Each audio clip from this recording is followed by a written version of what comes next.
we are going to explore the idea of healing through myth, dreams, personal narratives. Hi, I'm Michael Westgate. Thank you for joining me. I've helped people with chronic pain for over 2 decades.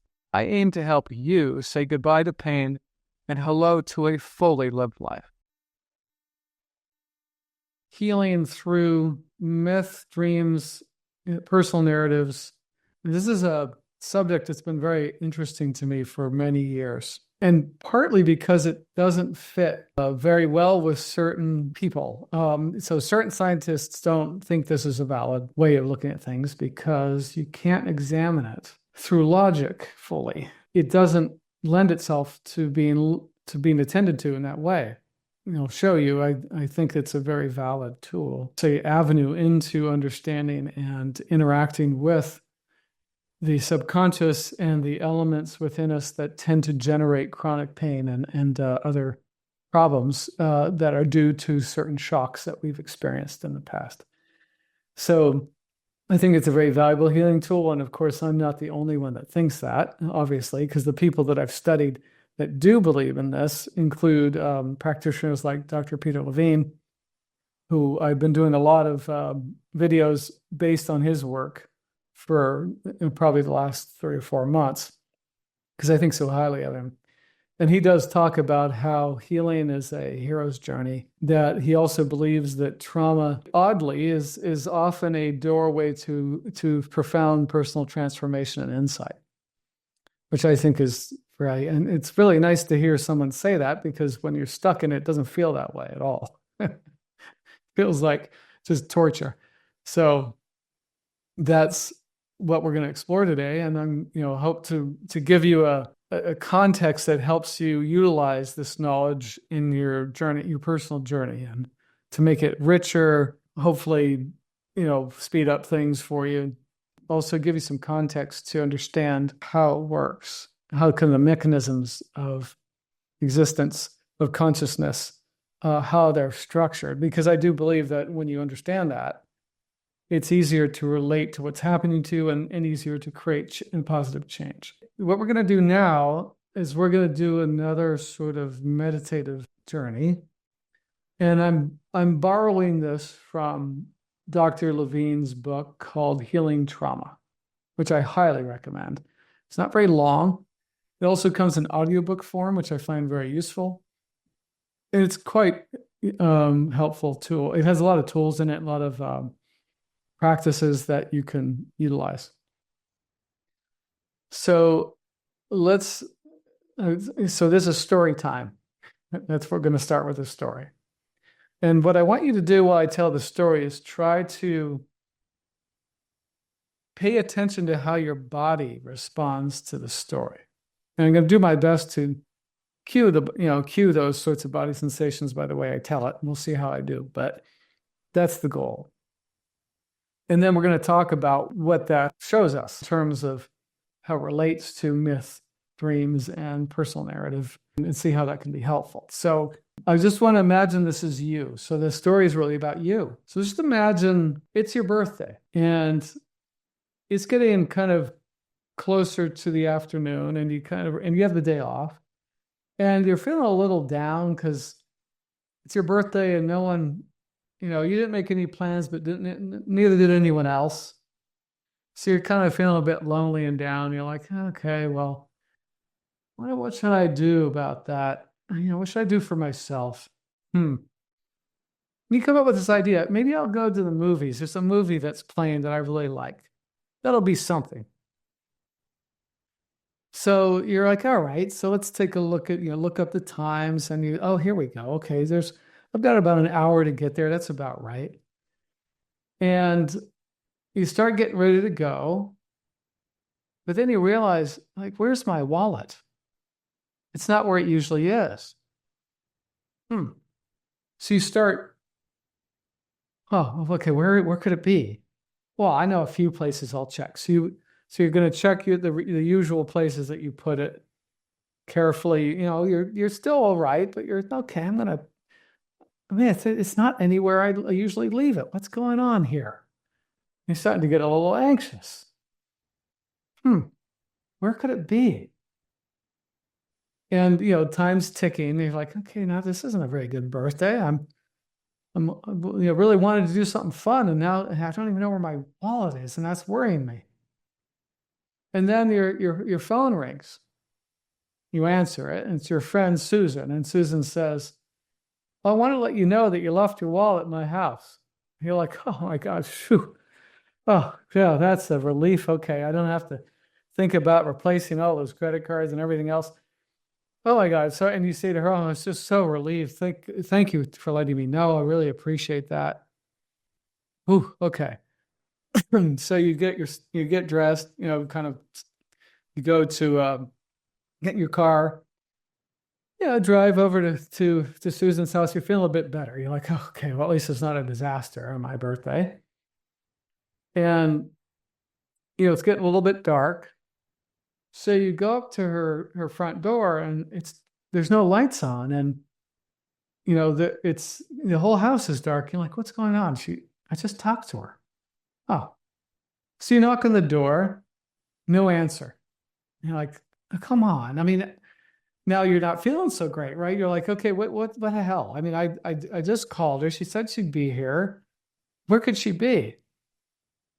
And then you hear a voice that says, oh, it's unlocked. Come on in. And you're like, okay. So you open the door and you walk in. It's a dark hallway. You're like, you can barely see. You don't know where the light switch is. You're like, okay, what's going on here? And you're kind of fumbling your way, down the hallway towards where her voice was, feeling a little, kind of miffed and confused. And then you get into the dining room and the lights turn on. All your friends are there and everyone yells, happy birthday. I want to check in with you guys and tell me, what did that story feel like to you?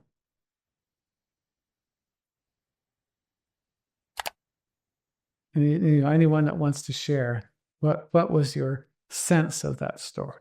All right, I want to talk about how stories are generated in our nervous system. And I'm going to talk about how that relates to how we get better and how it relates to things like myths and legends, and even spiritual texts that people study. So this is my current understanding of how this works. And this is why I created this charts like this, so I could teach other people about it. The way a story is generated is by your nervous system deciding which of these ways of being it's going to switch on in response to what it's observing, or in this case, imagining. And here's how that works. The body and your gut brain are constantly alert to what's happening around you every millisecond. It has a processing power that's just staggering. Every second, your subconscious brain processes something like 600,000 bits of data, and your conscious mind can process up to 16. But what happens is, let's just say that at the beginning of this story, the thought of birthday caused or triggered your interpretation in your subconscious turn on shutdown. So what happens when it switches to shutdown is that your whole physiology, literally, like your whole biochemistry, your hormones, your heart rate, blood flow, all of it changes. What that change triggers is feelings in the body sensations. And then from those body sensations arise thoughts. And then from those thoughts and feelings arise an urge to either be or do a certain thing. So if you're in shutdown, what arises is spontaneously is that you want to kind of hide from the world, kind of like sag down and be low energy, not really active. And the thing that's amazing about this is that there's a story embedded in each of these states. If shutdown turns on, the story is something like, you're depressed and numb, right? So it's hopeless. I have no power. No one gives a damn. Why bother? I'm small. I mean, it's a flavor. Of course, it's going to be different for everyone. And the other thing that's interesting is that often there will be images as well. Not everyone has that all the time, but that does happen. So when you're in this state, you feel a certain way in your body. You have certain thoughts that arise from that. And then there's a narrative that kicks in. So when you went through the story with me, depending on how you're wired in relationship to the circumstances that are imagined, you'll have a sequence of these different states turning on for each kind of moment of the story, the shift of circumstances. And from that shift, from one state to another, because you could go from shutdown to, oh, I'm irritated because she said she'd be there. So that's what that is. You're irritated. Hey, she said she'd be here and she's not here. So that's frustration, right? And then there's a story to that. It's forget about me, or you call from somewhere else. I mean, there's this sort of unsettledness. When the surprise came,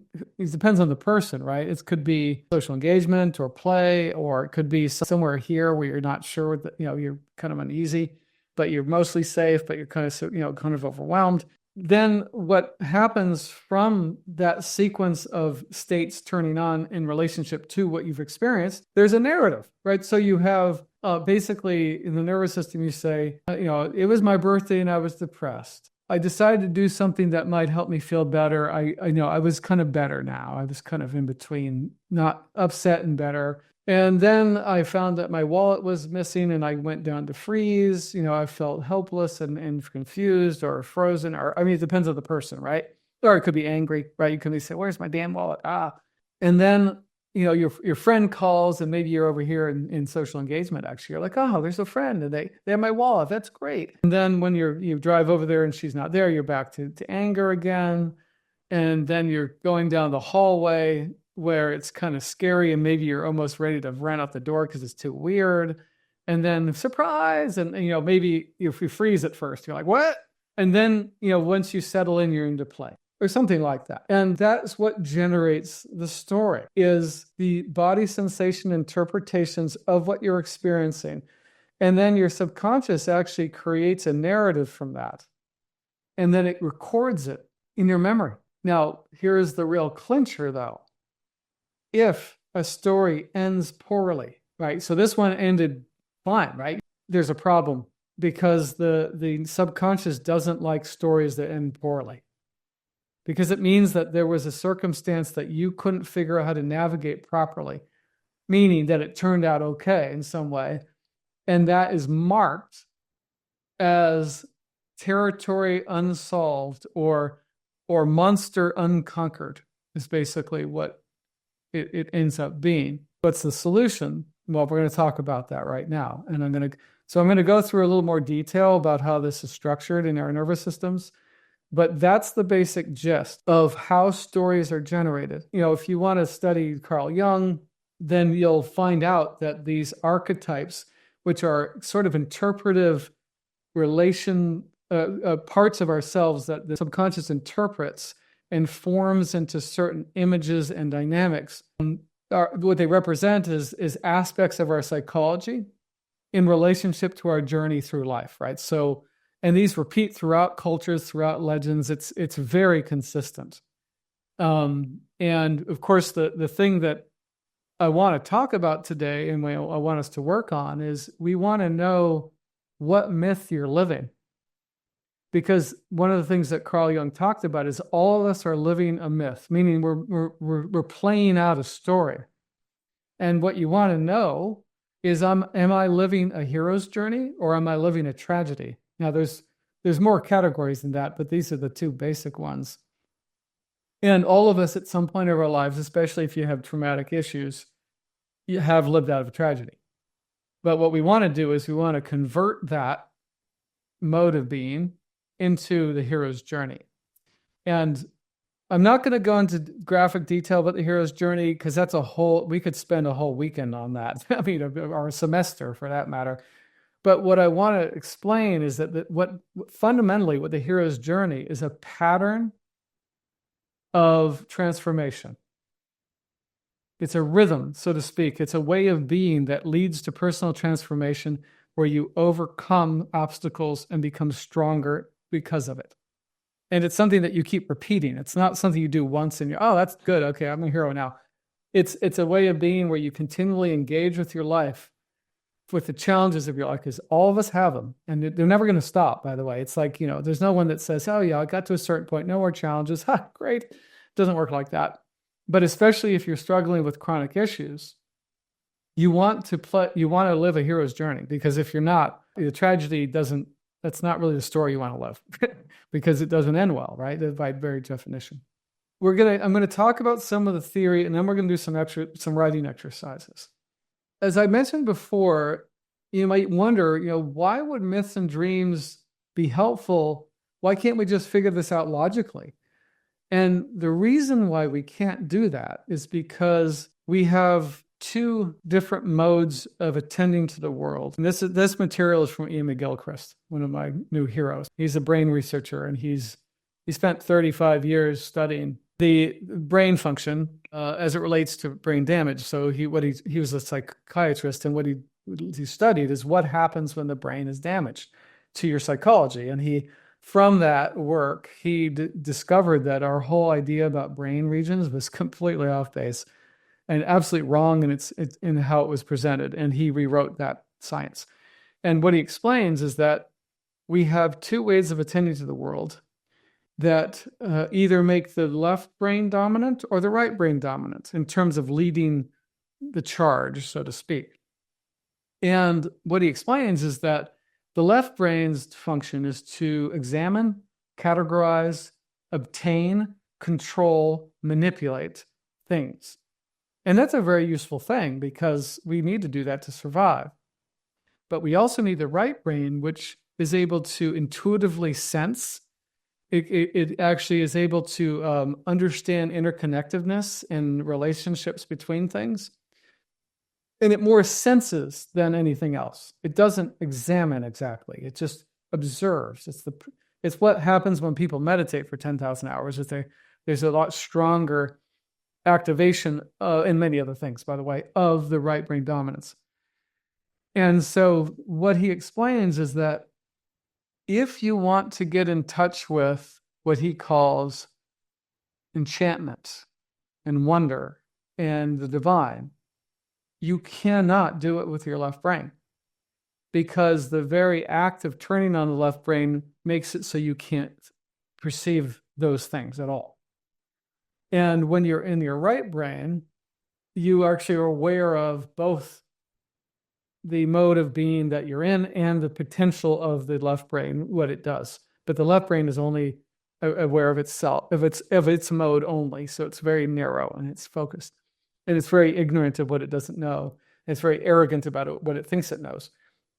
So what I understand now is that the reason why you can't examine these things logically in an effective way to relieve the conditions we're talking about, which is chronic pain and emotional angst and so on, is because the minute you try to do that, you can't see it. And so that is why we need the arts. With the arts, as I will explain, are an expression of that place in ourselves that's intuitive and that speaks in symbols. And so whether it's literature, painting, drawing, theater, dance, movement, you can fill in the blank. Any of those, meditation, many spiritual practices, all those strengthen and speak to or are much more in touch with the subconscious communications and dynamics of our nervous system. And that's why they're so essential. And so here's the other part we have to remember is the subconscious runs the show. Whether we want to admit it or not, most decisions are made by the subconscious.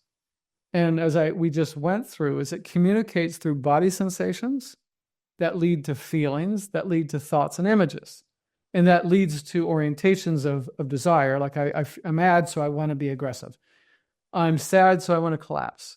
These are all run by the subconscious decisions and how it relates to our world. And then they're all combined, these things I just mentioned, to generate a narrative. And the narrative is our life story organized by our subconscious. And what this narrative actually is mostly is a map of our world. And what it does is it maps out territory. So there's known territory, which is very small, and then there's the unknown, which is vast. And it categorizes places, objects, people, and experience, and like dynamic experiences as either safe, which means you're confident about it, that you know about it, that you consider it some sort of resource potentially too, like something I can eat, something I can sleep in at night, somewhere I can play and have fun, people I can count on. These are examples. If it would also, this map, when it's safe territory, will include challenges, but these are challenges I can handle. So the narrative mapping is mostly for the purpose of saying, this is territory I'm familiar with, and I know that I can handle. That's part of the map. Now, the other part of the map is danger and fear territory. Now, we are afraid of what we don't know. And especially because you don't know about something, you have no idea what it's going to do or not do. So it's kind of, oh my God. And then there are other spots on the map which mark where the dragons are. And what a dragon represents, or you could say monster if you like, is circumstances, people, or dynamics that you tried and that burned you. And you faced it and you came back injured without any benefit. So these challenges could be internal and external, right? So at the same time, but it's often, the challenge could be, an abusive parent, a boss that doesn't value you and is narcissistic, or all kinds of potentials, right? And when we have a traumatic shock, it cannot be integrated into the narrative because it's a spot on the map that has not been turned into a safety spot. And the nervous system doesn't like those spots. It's like, oh, this is not good. This is a dangerous thing I don't know how to handle. And what your symptoms of pain represent are your nervous system crying out for you to pay attention to this unresolved danger and to figure out how to handle it. And the problem is that when we get overwhelmed by these experiences, it actually fragments us and it breaks our conscious mind away from the body. And now we're in pieces. This is what I now understand is myths, legends, dreams, religious and spiritual writings, and even stories that you really love, and even rituals are essentially instruction manuals that help you refine the process of turning your map into territory of safety. That's what all those things are for. They're narratives that help give you an example of what to do or not do. And I'll give you just a few short examples. In the Bible, there's a story of Cain and Abel.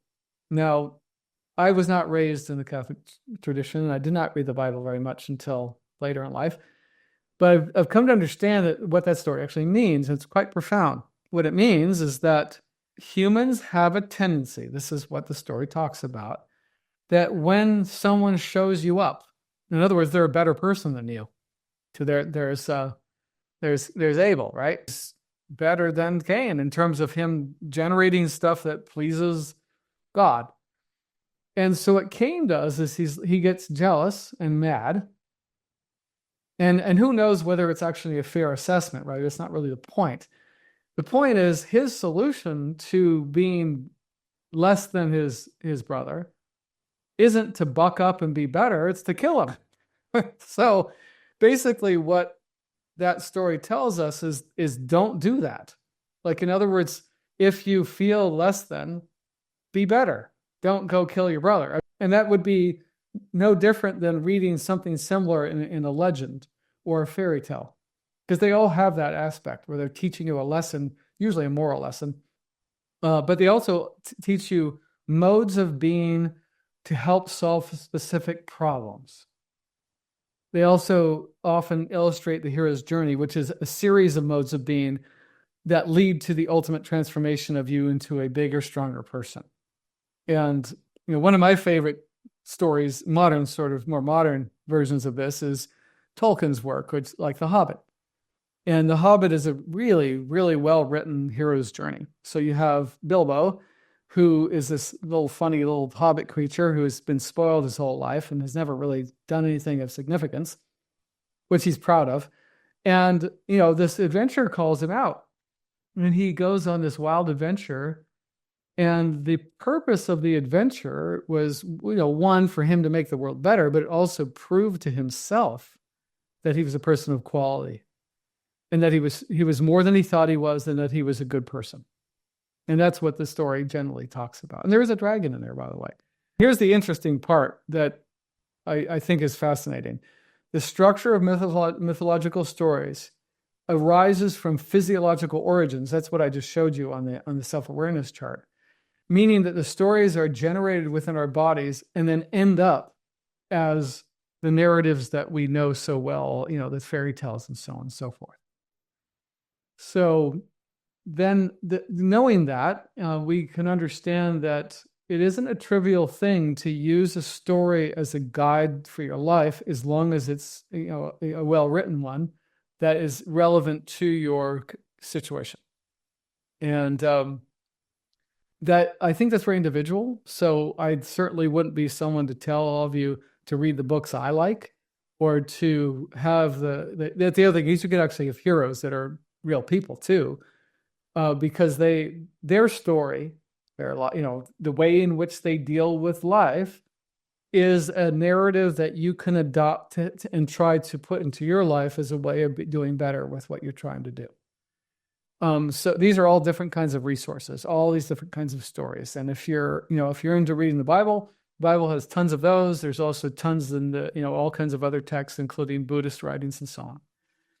So we just want to keep you guys to understand that my current understanding is that what those texts are is instruction manuals of how to live better in the face of all the challenges of life. Let's start with our exercises. So I want to just talk about very briefly where these exercises are inspired from. There's a writing program developed by Dr. Jordan Peterson, the psychologist, and some of his colleagues, called the Self-Offering Suite. And I've done most of it. It is quite a lot of work. It's a lot of writing, but it's the only writing program I've ever done that I actually felt was psychologically helpful. Because I've done all kinds of writing things over the years. I never felt they did a damn thing for me, except for journaling. That was the only thing that helped at all. And in addition to that, there's a personality test called the Understanding Myself, which helps you understand how you're built in temperamentally. And that's a helpful thing to know. And what we're going to do today is a very, very summarized version of those two programs, extremely summarized. And if you're interested in more depth, I highly recommend looking into both of those. I found them super helpful. So what we're going to do right now is we're going to construct a clear picture of your virtues and faults. And this will help you understand the impact your personality traits have on your life, past, present, and future. And we're going to use this material. We're going to use this material to build on. We're going to do a little bit more writing than just that, but let's start with that. So, before we start, let's see here. Make sure you have your pencil or pen ready. And it's just going to be 5 minutes for the first two steps here. Let me get my little timer ready. And here's what I want you to do. Spend 5 minutes writing about your virtues. And what your virtues are is aspects of your personality that support you and make you feel proud of yourself. So, an example could be, I'm a reliable person. I do what I say. Or I'm very open-minded. I can listen to other people's points of view, that even if I don't agree, and not get, crazy about it. That's the sort of thing. But basically, I want you to use the sort of lens of this. When I think of this aspect of myself, I'm proud of it. So let's start with that. And I just want you to list them, as many as you can think of in 5 minutes. So start timer and go for it. Virtue time.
All right, that's 5 minutes. If you need a couple more, I want you to write, near the word virtues, resources.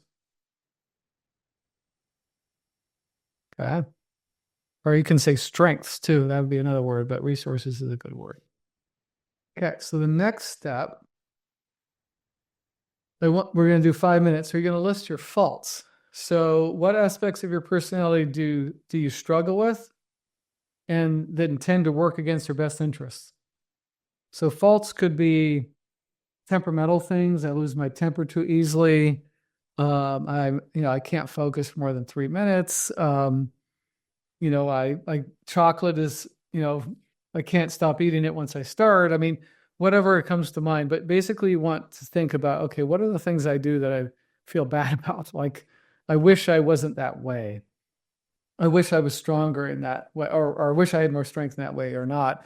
Now, the thing I also want you to consider is that some of your virtues may have a dark side.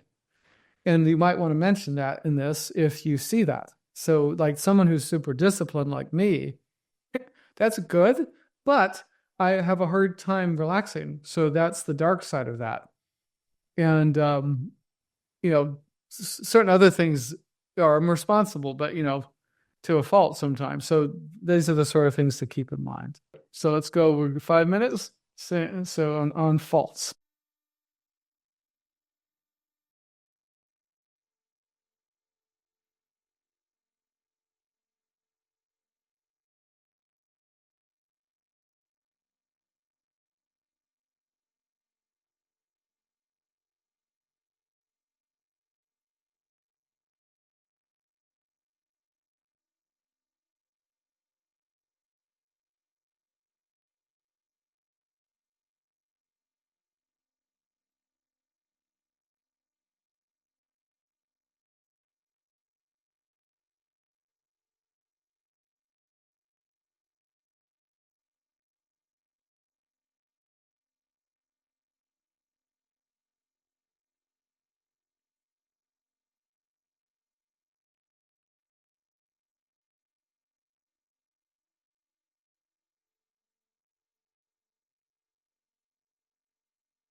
Okay, let's finish that up. All right. So, um, now I want to kind of let you guys know kind of what we're up to.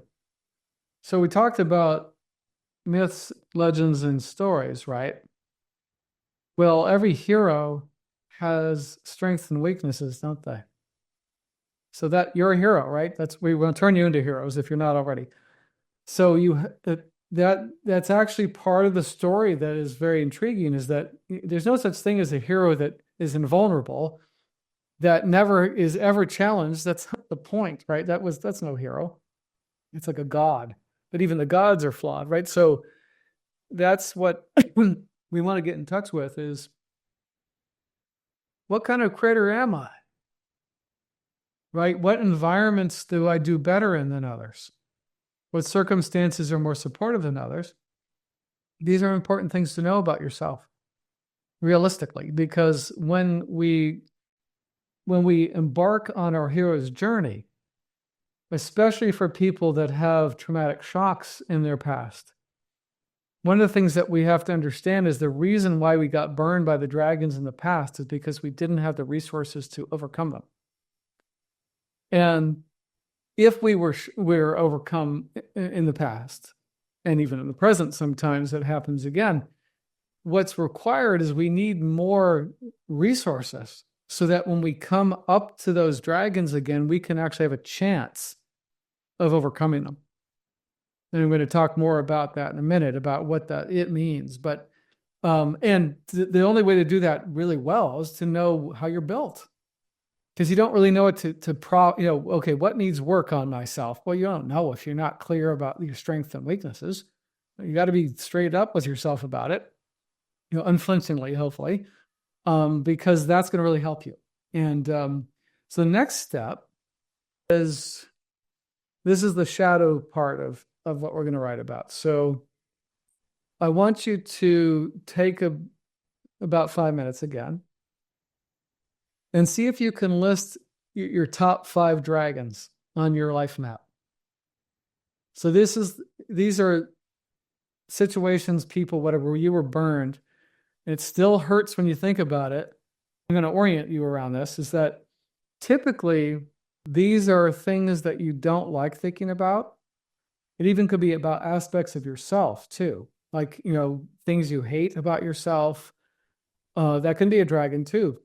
Or, circumstances that you avoid because you're like, yeah, I can't do it. It's never going to happen. Every time I do that, I fail. It's that sort of thing. So, anything that's hard to look directly at is usually a good sign that that's a dragon. So let's kind of uncover some dragons. It'll be another 5 minutes for dragon mapping.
All right, that's our 5 on that one. Okay, so the next step is I want you to choose one of the dragons, and I actually don't recommend you do choose one of the big, hairy, gnarly ones. Probably one that's a little bit down the list in terms of intensity. Um, and here's what I want you to examine. First, I want you to write about how would your life be improved if you were able to conquer this one? What would change? I don't want you to think too much. I want you to just kind of spit it out. So we're just going to take a couple minutes to do that. So go ahead, let's start that.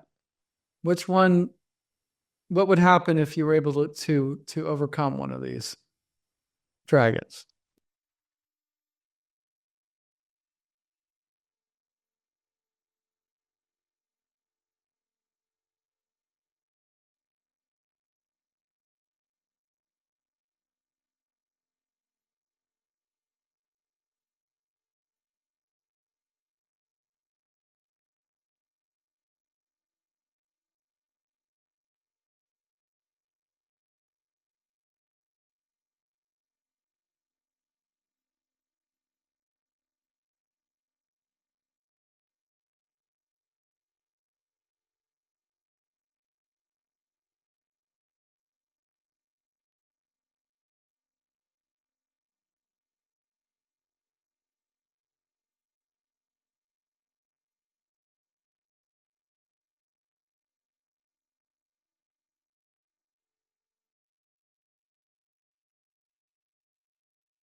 All right. So next, now that you've kind of spit that out, now I want you to write for 2 minutes about which of the virtues that you wrote down, or you could even, have to be written down. You could realize it as you're writing, um, can help you possibly overcoming this fault. Or it could be a potential ally in your desire to slay that dragon and solve that problem. So let's do 2 minutes on that.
All right. The next 2 minutes, we're going to write about, look at what faults are in our way. So the faults you wrote down, or any one of the other ones you can think of, which of the faults are really tripping you up in terms of making you sense that you could actually overcome this dragon? Possibly the reason you can't or so far is because of some of those faults. So let's do 2 minutes on that.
Okay, so that's our next step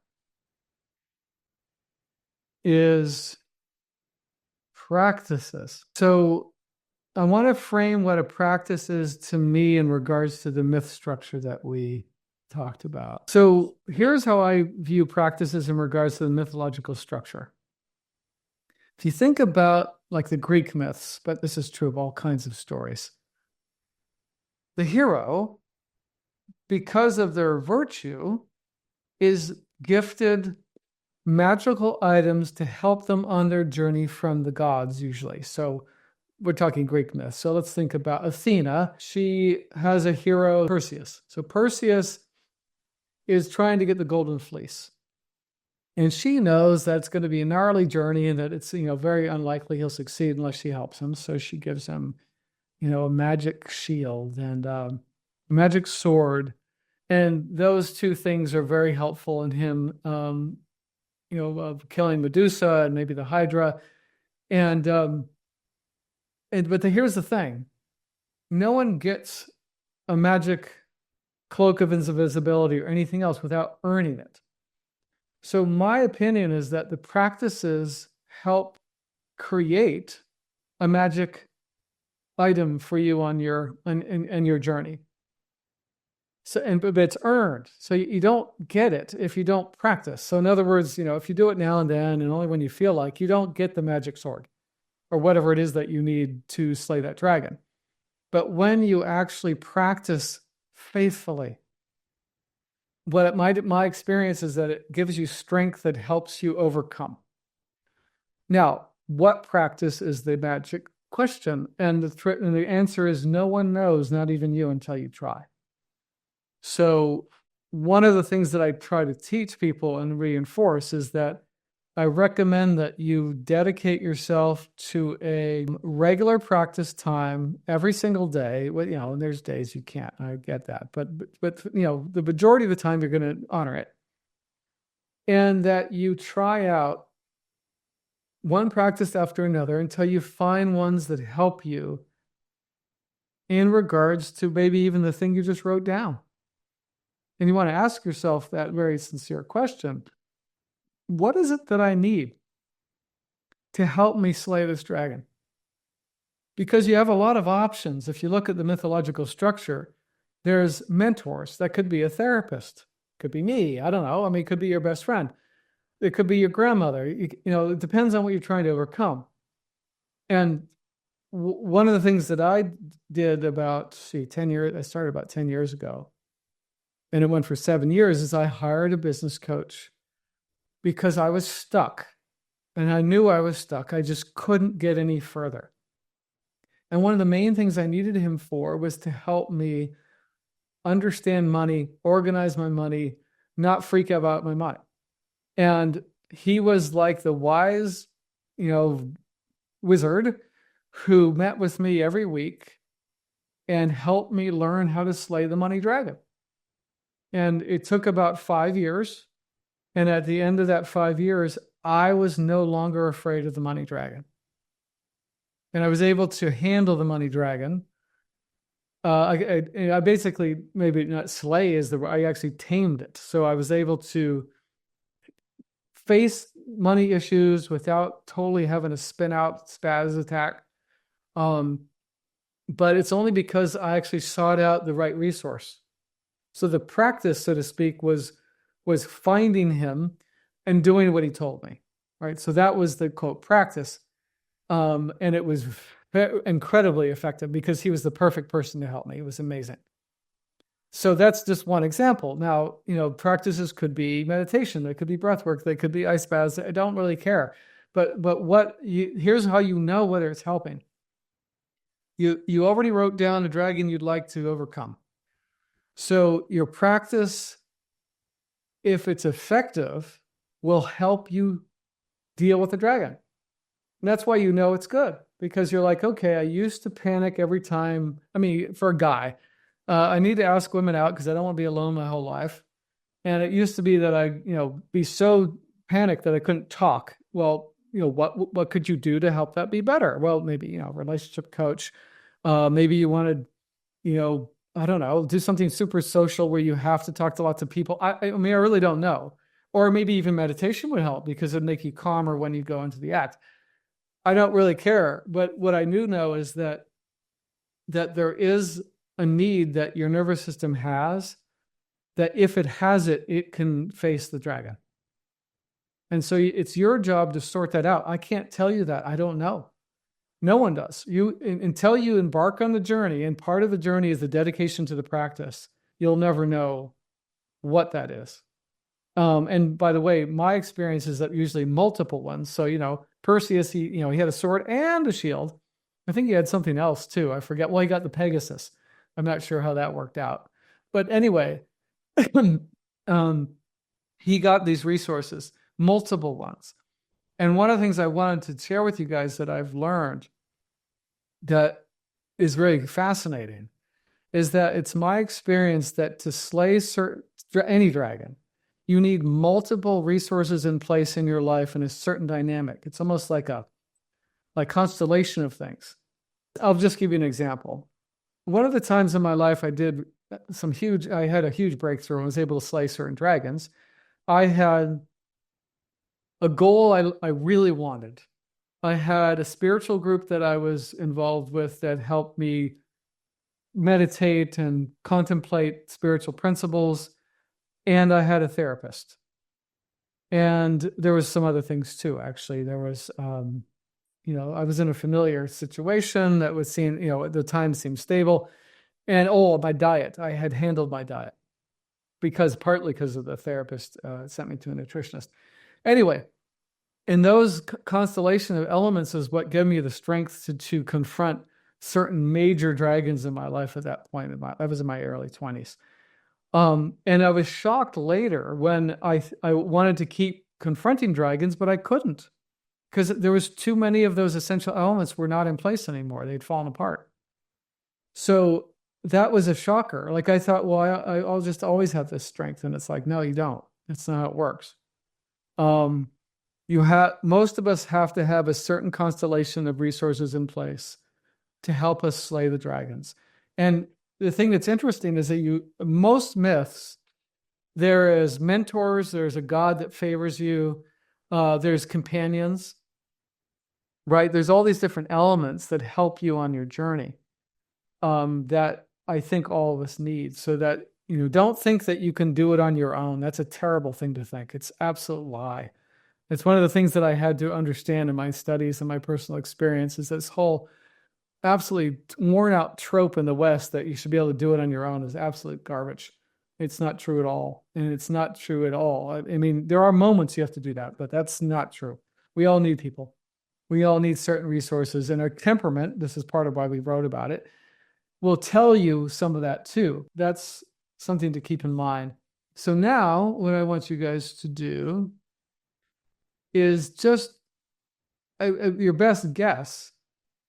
What practices and other resources do you need to slay this dragon?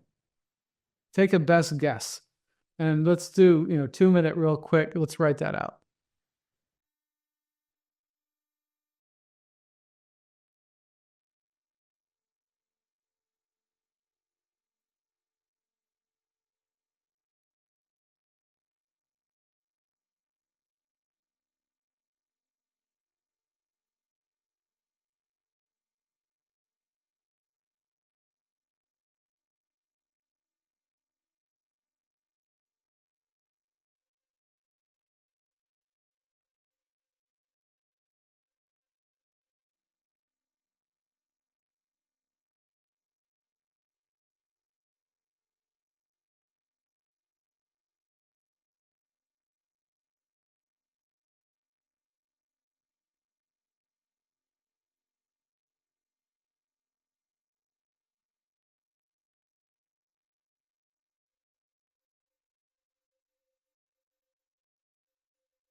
All righty.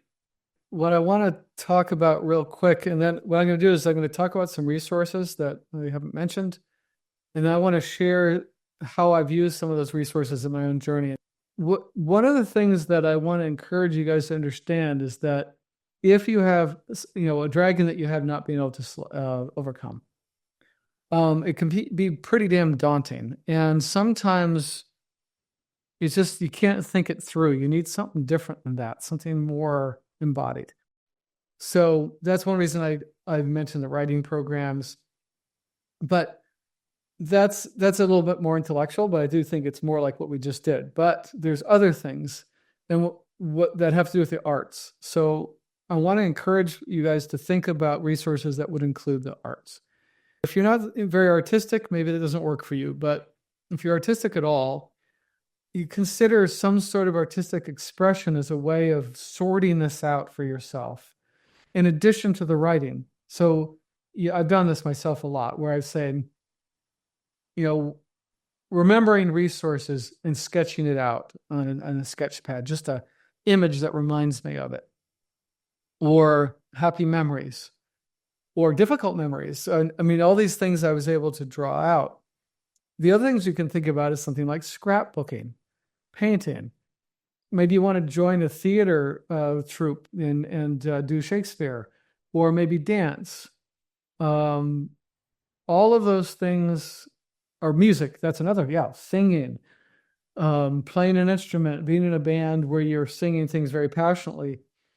There are times for people that actually solves it better than anything else, because it's an embodied acting out of a storyline. And again, what I want to say, talk about stories and myths is that the shock in your system, that's the dragon, is something that was not sorted out in your nervous system. And sometimes the best way to actually sort it out is to act it out through play, which is what the dance, the theater, and even the paintings and all that can be.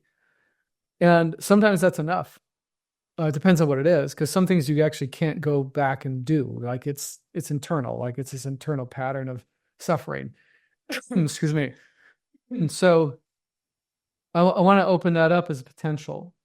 And so I want to share some of what had happened to me when I started to do the neuroscience guided therapies and practices about 8 years ago. My dreams changed, and it took me a long time to sort out what was being said in my dreams, but I've come to understand it quite well. And then when I started to understand it better, I decided that I would illustrate it. Now, I do have an art background. I have a fine arts background, but because of my busy schedule, I actually used some AI tools to help me generate these images more quickly, which was still not easy, but still takes a lot of time because you got to figure out the prompts, which is not easy, but it was very helpful. And I found that creating it and reviewing them has been extremely helpful for me.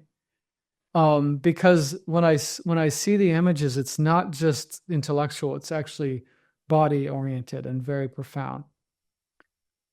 So I'm going to start with the first story. This actually happened quite a long time ago. And here's what happened. I had this gnarly nightmare, and this is what I saw. And it was absolutely horrified. I mean, I woke up sweating and just absolutely upset, and lasted for days. And luckily, I was working with a very skilled therapist that knew how to use hypnotherapy.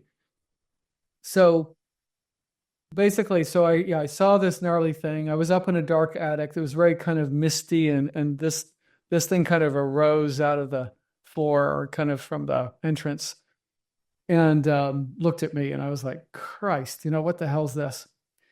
And it was the sort of thing where, I'm an adult, but the little kid in me, this is what I'm showing in this one, was absolutely petrified.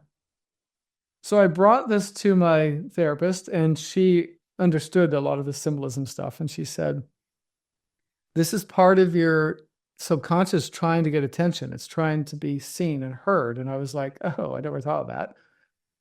So she took me through a meditation, kind of guided meditation hypnosis session, where she said, I want you to invite this part of yourself to talk to you. Yeah, I never thought of that before. I thought I just had to get away from it.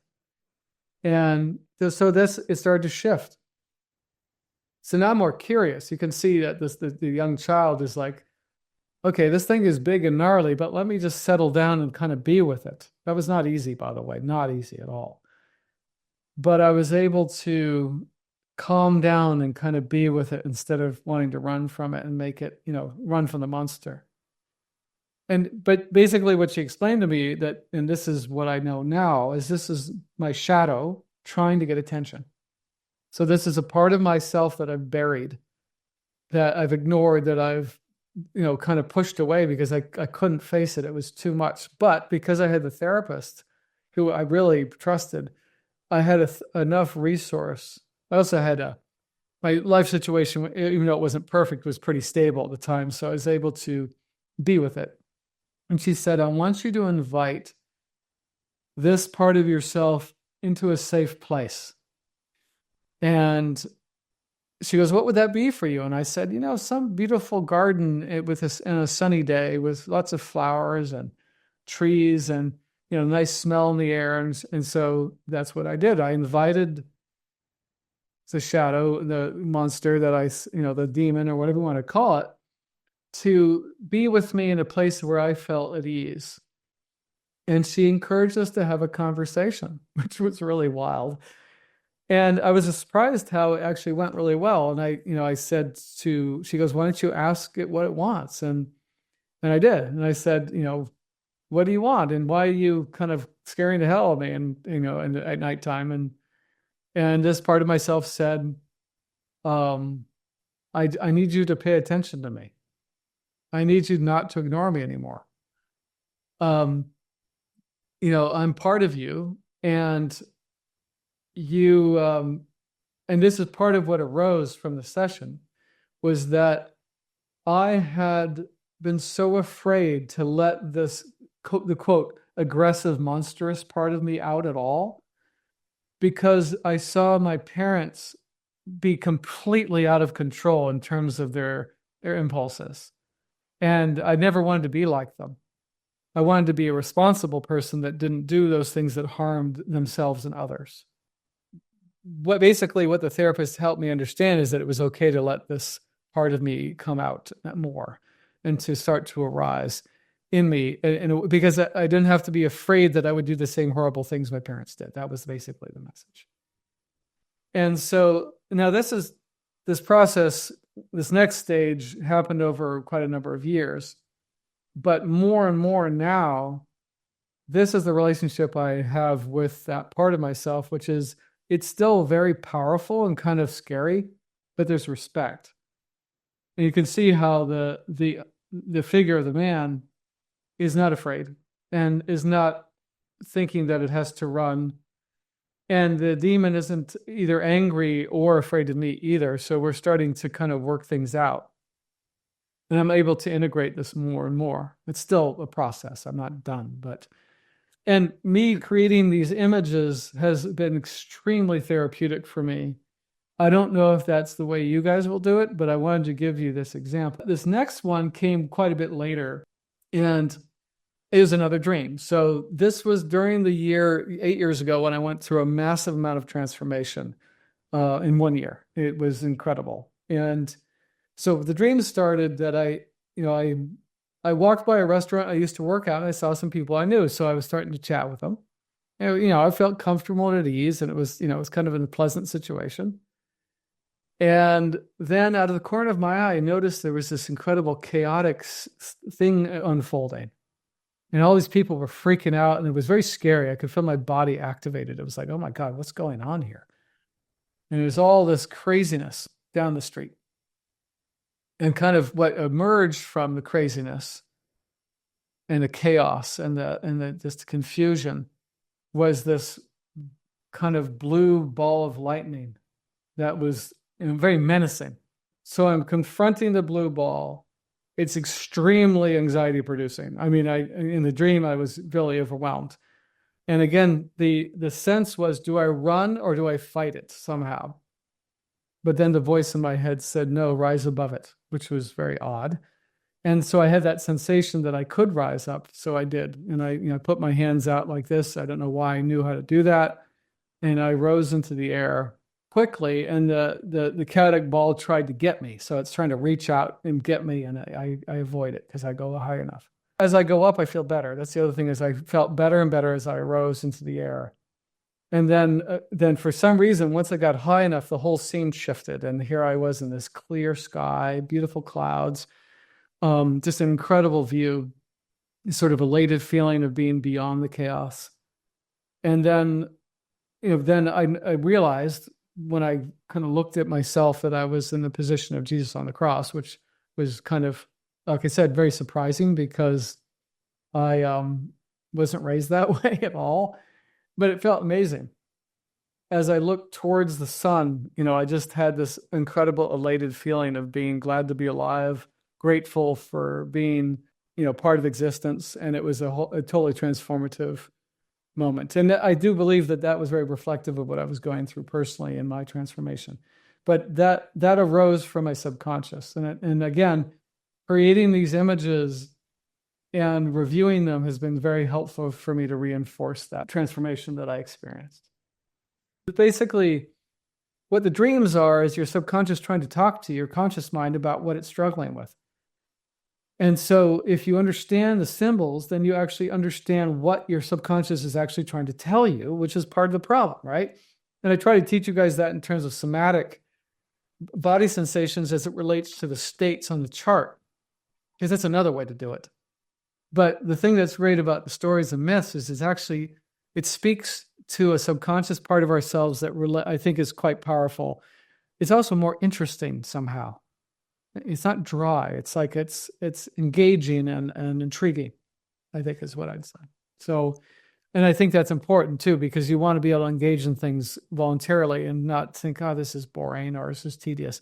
Instead, it's like, oh my God, I want to slay a dragon. How do I do it? It's a little bit more interesting than I have to overcome my challenges. I mean, yeah, we all joke, but slaying a dragon sounds a lot more fun. Or I mean, it's fun, but a lot more dimensional and dynamic in a way that's inspiring, I would say, for me. That's how I see it. Call out the hero. I mean, let's stop living the tragedy story and let's get on to the hero who says, this is rough. I feel like I can't do it, but I'm gonna engage anyway. And the other thing I wanted to tell everyone too is that there's no such thing as a failure when you go on the hero's journey, because it's a process. There's no end game. It's not an end game. It's a way of being that you're trying to embody. And you're always going to do it half rate at first, because we all do. It's like, you're not going to be the best painter the first time you paint a painting, are you? That's a hero's journey too.